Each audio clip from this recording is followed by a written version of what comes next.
Good afternoon, hi friends. I hope you're all doing well. I'm back from tour. It is time for me to do this month's Patreon videos for June 2018. So for the Mark Rates portion, I am starting with Zom's commission for June 2018. This is the fourth and final of these videos of the book The Little Prince. It is chapters 22 through 27. Yes, probably. I think that's right. Anyway, it's till the end of the book. Thank you, Zom, for supporting me another month on Patreon and being so supportive and wonderful. I look forward to whatever it is you have in store for me next month. So let's just jump in. We met the fox. We learned about the heart, the rose. Investing time in things gives them meaning. Chapter 22. Here we go. Good morning, said the little prince. Good morning, said the railway switchman. What do you do here? The little prince asked. I sort out travelers in bundles of 1,000, said the switchman. I send off the trains that carry them, now to the right, now to the left. And a brilliantly lighted express train shook the switchman's cabin as it rushed by with a roar like thunder. They are in a great hurry, said the little prince. What are they looking for? Not even the locomotive engineer knows that, said the switchman. And a second brilliantly lighted express thundered by in the opposite direction. Are they coming back already? Demanded the little prince. They are not the same ones, said the switchman. It is an exchange. Were they not satisfied where they were? Asked the little prince. No one is ever satisfied where he is, said the switchman. That got a little grim. And they heard the roaring thunder of a third brilliantly lighted express. Are they pursuing the first travelers? Demanded the little prince. They are pursuing nothing at all, said the switchman. They are asleep in there, or if they are not asleep, they are yawning. Only the children are flattening their noses against the window panes. Oh, only the children know what they are looking for, said the little prince. They waste their time over a rag doll, and it becomes very important to them, and if anybody takes it away from them, they cry. They are lucky, the switchman said. Oh, God, because that's all they have to worry about. Also, I like that, I don't know, I like to hold on to that sense of wonder. I mean, I certainly look out the window when I'm on train routes. Unless I take it every single day. Then I'm exactly the same. Shit. Then I'm exactly the same. Oh no. Alright. Chapter 23. Good morning, said the little prince. Good morning, said the merchant. There was a merchant who sold pills that had been invented to quench thirst. You need only swallow one pill a week and you would feel no need of anything to drink. Why are you selling those? Asked the little prince. Because they save a tremendous amount of time, said the merchant. Computations have been made by experts. With these pills, you save 53 minutes in every week. And what do I do with those 53 minutes? That is a great question. Anything you like. As for me, said the little prince to himself, if I had 53 minutes to spend as I liked, I should walk at my leisure toward a spring of fresh water. I love it. Also, I don't know that I'd ever want that, because I like drinking water a lot. I really like water. Oh, chapter 2, that was a really short one. Chapter 24. It was now the 8th day since I had had my accident in the desert, and I had listened to the story. I'd listened to the story of the merchant as always drinking the last drop of my water supply. Ah, I said to the little prince, these memories of yours are very charming, but I have not yet succeeded in repairing my plane. I have nothing more to drink, and I, too, should be very happy if I could walk at my leisure toward a spring of fresh water. My friend, the fox, the little prince said to me, my dear little man, this is no longer a matter that has anything to do with the fox. Why not? Because I am about to die of thirst. He did not follow my reasoning, and he answered me, it is a good thing to have had a friend, even if one is about to die. Okay, still, water, thirst, important. I, for instance, am very glad to have had a fox as a friend. He has no way of guessing the danger, I said to myself. He has never been either hungry or thirsty. A little sunshine is all he needs. But he looked at me steadily and replied to my thought. I am thirsty too. Let us look for a well. I made a gesture of weariness. It is absurd to look for a well at random in the immensity of the desert, but nevertheless we started walking. When we had trudged along for several hours, in silence, the darkness fell, and the stars began to come out. Thirst had made me a little feverish, and I looked at them as if I were in a dream. The little prince's last words came reeling back into my memory. Then you are thirsty too, I demanded. But he did not reply to my question. He merely said to me, water may also be good for the heart. I did not understand this answer, but I said nothing. I knew very well that it was impossible to cross-examine him. He was tired. He sat down. I sat down beside him, and after a little silence, he spoke again. The stars are beautiful because of a flower that cannot be seen. I replied, yes, that is so. And without saying anything more, I looked across the ridges of sand that were stretched out before us in the moonlight. The desert is beautiful, the little prince added. It is. I love the desert. And that was true. I have always loved the desert. I mean, same. Me too. One sits down on a desert sand dune, sees nothing, hears nothing, yet through the silence something throbs and gleams. What makes the desert beautiful, said the little prince, is that somewhere it hides a well. I was astonished by his sudden understanding of that mysterious radiation of the sands. When I was a little boy, I lived in an old house, and legend told us that a treasure was buried there. To be sure, no one had ever known how to find it. Perhaps no one had ever looked for it. But it cast an enchantment over that house. My home was hiding a secret in the depths of its heart. Yes, I said to the little prince, the house, the stars, the desert, what gives them their beauty is something that is invisible. I am glad, he said, that you agree with my fox. As the little prince dropped off to sleep, I took him in my arms and set out walking once more. I felt deeply moved and stirred. It seemed to me that I was carrying a very fragile treasure. It seemed to me, even, that there was nothing more fragile on all earth. In the moonlight, I looked at his pale forehead, his closed eyes, his locks of hair that trembled in the wind, and I said to myself, what I see here is nothing but a shell. What is most important is invisible. As his lips opened slightly with the suspicion of a half-smile, I said to myself again, what moves me so deeply about this little prince who is sleeping here is his loyalty to a flower, the image of a rose that shines through his whole being like the flame of a lamp, even when he is asleep. And I felt him to be more fragile still. I felt the need of protecting him, as if he himself were a flame that might be extinguished by a little puff of wind. And as I walked on so, I found the well at daybreak. Oh, shit. Oh my god, this illustration is amazing. Hold on, I need some water, some. Chapter 25. Excuse me. Men, said the little prince, set out on their way in express trains, but they do not know what they are looking for. Then they rush about and get excited and turn round and round. And he added, it is not worth the trouble. The well that we had come to was not like the wells of the Sahara. The wells of the Sahara are mere holes dug in the sand. This one was like a well in a village. But there was no village here, and I thought I must be dreaming. It is strange, I said to the little prince. Everything is ready for use. The pulley, the bucket, the rope. He laughed, touched the rope, and set the pulley to working. And the pulley moaned like an old weather vane which the wind has long since forgotten. Oh, that is a great metaphor. And then there's a little drawing. I like the palm trees in the background of it. Do you hear, said the little prince. We have wakened the well, and it is singing. I did not want him to tire himself with the rope. Leave it to me, I said. It is too heavy for you. I hoisted the bucket slowly to the edge of the well and set it there, happy, tired as I was over my achievement. The song of the pulley was still in my ears, and I could see the sunlight shimmer in the still, trembling water. I am thirsty for this water, said the little prince. Give me some of it to drink. And I raised what he had been looking for. Oh, wait, no. I skipped the line, sorry. And I understood what he had been looking for. I raised the bucket to his lips.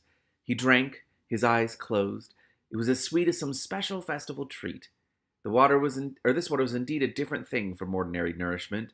Its sweetness was born of the walk under the stars, the song of the pulley, the effort of my arms. It was good for the heart, like a present. When I was a little boy, the lights of the Christmas tree, the music of the midnight mass, the tenderness of smiling faces used to make up so the radiance of the gifts I received. The men where you live, said the little prince, raise 5,000 roses in the same garden, and they do not find in it what they are looking for. Oh, yikes. Oh my god. These little cutting bits of commentary. They do not find it, I replied. And yet what they are looking for could be found in one single rose or in a little water. Yes, that is true, I said. And the little prince added, but the eyes are blind. One must look with the heart. I had drunk the water. I breathed easily. At sunrise, the sand is the color of honey, and that honey color was making me happy too. What brought me then this sense of grief? You must keep your promise, said the little prince, softly, as he sat down beside me once more. What promise? You know, A muzzle for my sheep. I am responsible for this flower. I took my rough drafts of drawings out of my pocket. The little prince looked them over and laughed as he said, your baobabs. They look a little like cabbages. Oh, I had been so proud of my baobabs. Your fox. His ears look a little like horns, and they are too long. And he laughed again. Look, at least he's close. I would not be able to draw any of these things. You are not fair, little prince, I said. I don't know how to draw anything except boa constrictors from the outside and boa constrictors from the inside. Oh, that will be all right, he said. Children understand. So then I made a pencil sketch of a muzzle, and as I gave it to him, my heart was torn. You have plans that I do not know about, I said. But he did not answer me. He said to me instead, You know, my descent to the earth. Tomorrow will be its anniversary. Then, after a silence, he went on. I came down very near here. And he flushed. And once again, without understanding why, I had a queer sense of sorrow. One question, however, occurred to me. Then it was not by chance that on the morning when I first met you, a week ago, you were strolling along like that, all alone, 1,000 miles from any inhabited region? You were on I think it means tour. You were on the tour back to the place where you landed? The little prince flushed again. I added, with some hesitancy, perhaps it was because of the anniversary? The little prince flushed once more. He never answered questions, but when one flushes, does that not mean yes? I said to him. I'm a little frightened. But he interrupted me. Now you must work. You must return to your engine. I will be waiting for you here. Come back tomorrow evening. What? Why? But I was not reassured. I remembered the fox. One turns the risk of weeping a little if one lets himself be tamed. What the hell? Chapter 26. Beside the well there was the ruin of an old stone wall. When I came back from my work the next evening, I saw from some distance away my little prince sitting on top of a wall, with his feet dangling, and I heard him say, Then you don't remember. This is not the exact spot. Another voice must have answered him, for he replied to it, Yes, it is the right day, but it is not the right place. And continued my walk toward the wall. At no time did I see or hear anyone. The little prince, however, replied once again. Exactly. You will see where my track begins, in the sand. You have nothing to do but wait for me there. I shall be there tonight. I was only 20 meters from the wall, and I still saw nothing. After silence, the little prince spoke again. You have good poison. You are sure that it will not make me suffer too long. What the fuck? I stopped in my tracks, my heart torn asunder, but still I did not understand. Yeah, I don't understand either. Now go away, said the little prince. I want to get down from the wall. I dropped my eyes then to the foot of the wall, and I leaped into the air. There before me, facing the little prince, was one of those yellow snakes that just take 30 seconds to bring your life to an end. What the hell? Even as I was digging into my pocket to get out my revolver, I made a running step back. But at the noise I made, the snake let himself flow easily across the sand like the dying spray of a fountain, and in no apparent hurry disappeared with a light metallic sound among the stones. I reached the wall just in time to catch the little man in my arms. His face was white as snow. What does this mean? I demanded. Why are you talking with snakes? Look, son, that's a fair question. What is going on? I had loosened the golden muffler that he always wore. I had moistened his temples and had given him some water to drink. And now I did not dare ask him any more questions. He looked at me very gravely and put his arms around my neck. I felt his heart beating like the heart of a dying bird, shot with someone's rifle. I'm glad that you have found what was the matter with your engine, he said. Now you can go back home. How do you know about that? I was just coming to tell him that my work had been successful, beyond anything that I had dared to hope. He made no answer to my question, but he added, I too am going back home today. Then sadly, it is much farther, it is much more difficult. I realized clearly that something extraordinary was happening. I was holding him close in my arms, as if he were a little child, and yet it seemed to me that he was rushing headlong toward an abyss from which I could do nothing to restrain him. His look was very serious, like someone lost, far away. Oh my God. Is this the last chapter? Oh, no, we're still going. There's a drawing, that's why. The page looks like that. I have your sheep. Oh, it's the little prince under the star. I have your sheep, and I have the sheep's box, and I have the muzzle. And he gave me a sad smile. I waited a long time. I could see that he was reviving little by little. Dear little man, he said. Or I said to him, you are afraid. He was afraid. There was no doubt about that. But he laughed lightly. I shall be much more afraid this evening. Once again I felt myself frozen by the sense of something irreparable, and I knew that I could not bear the thought of never hearing the laughter, or that laughter any more. For me it was like a spring of fresh water in the desert. Little man, he said, I want to hear you laugh again. But he said to me, tonight it will be a year. My star, then, can be found right above the place where I came to the earth a year ago. That's why it needs to be. Oh, my God. Little man, I said, tell me that it is only a bad dream, this affair of the snake and the meeting place and the star. But he did not answer my plea. He said to me instead, the thing that is important is the thing that is not seen. Yes, I know. It is just as it is with the flower. If you love a flower that lives on a star, it is sweet to look at the sky at night. All the stars are abloom with flowers. Yes, I know.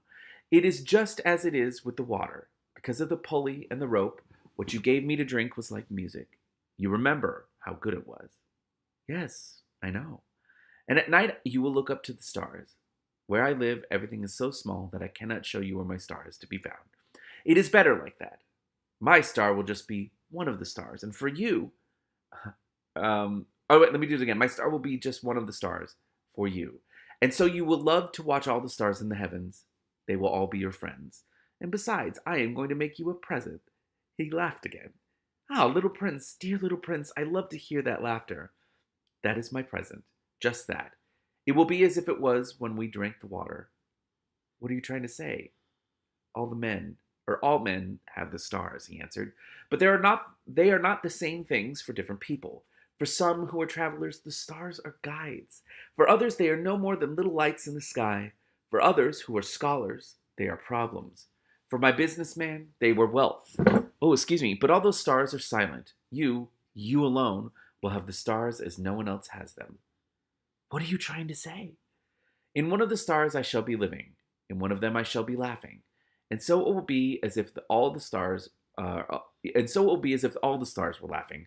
When you look at the sky at night, you, only you, will have stars that can laugh. And he laughed again. Excuse me.